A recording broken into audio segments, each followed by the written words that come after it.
ഇപ്പൊ ഈ വർഷം ഹോട്ടൽ മാനേജ്മെന്റിൽ വരാൻ താല്പര്യമുള്ള കുട്ടികളുണ്ടല്ലോ. അതെ. അപ്പൊ അവർക്ക് പുറത്തുനിന്ന് 2 ടൈപ്പ് സജഷൻ കിട്ടുന്നുണ്ട്. ഹോട്ടൽ ആ. മാനേജ്മെന്റ് പോകണമെന്നും പറയുന്നുണ്ട്.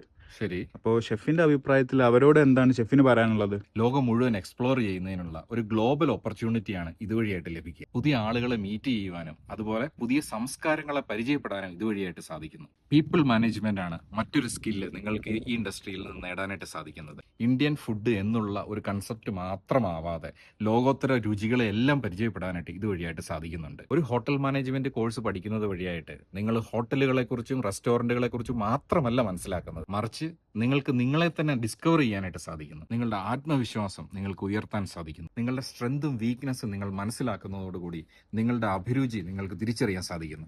ഈ ഒരു കോഴ്സ് നിങ്ങളെ വെറും കുക്കിങ്ങോ സർവീസോ ചെയ്യാനായിട്ട് മാത്രമല്ല പഠിപ്പിക്കുന്നത്, മറിച്ചോ നല്ലൊരു മനുഷ്യജീവിയാകാൻ കൂടിയാണ് ഇതിനെ നിങ്ങളെ സഹായിക്കുന്നത്. ഇതിനെ മനസ്സിലാക്കാത്തവരാണ് ഇത് ഇടയിൽ വെച്ചിട്ട് ഇട്ടിട്ട് പോകുന്നത്. നമ്മുടെ സമൂഹത്തിന് എല്ലാ തരത്തിലുള്ള ജോലി ചെയ്യുന്ന ആളുകളെയും ആവശ്യമാണ്.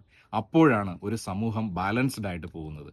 ഏതൊരു ഇൻഡസ്ട്രിയെ വെച്ച് നോക്കിക്കഴിഞ്ഞാലും എല്ലാ തരത്തിലുള്ള ആളുകളെ ഡീൽ ചെയ്യുന്ന ഏറ്റവും വലിയൊരു ഡിപ്പാർട്ട്മെന്റ് ഹോട്ടൽ മാനേജ്മെന്റ് ഡിപ്പാർട്ട്മെന്റ് ആണ്. ഈ ഒരു ഇൻഡസ്ട്രി നമുക്ക് നമ്മളെ തന്നെ സെൽഫ് കൺട്രോൾ ചെയ്ത് മുന്നോട്ട് പോകുന്നതിനുള്ള ഒരു ഓപ്പർച്യൂണിറ്റി തരുന്നു. Long working hours, low salary, high stress level, physically and mentally tiredness, ഇവയാണ് ഒരു ബിഗിനർ ഏറ്റവും കൂടുതലായിട്ട് ഈ ഇൻഡസ്ട്രിയിൽ ഫേസ് ചെയ്യേണ്ടതായിട്ട് വരുന്നത്. ഇതിനെ തരണം ചെയ്ത് കഴിഞ്ഞാൽ നിങ്ങൾക്ക് ഒരു ബെറ്റർ ഹ്യൂമൻ ബീയിങ്ങും അതുപോലെ തന്നെ ഈ ഇൻഡസ്ട്രിയിൽ സക്സസ് ആവാനായിട്ടും സാധിക്കും.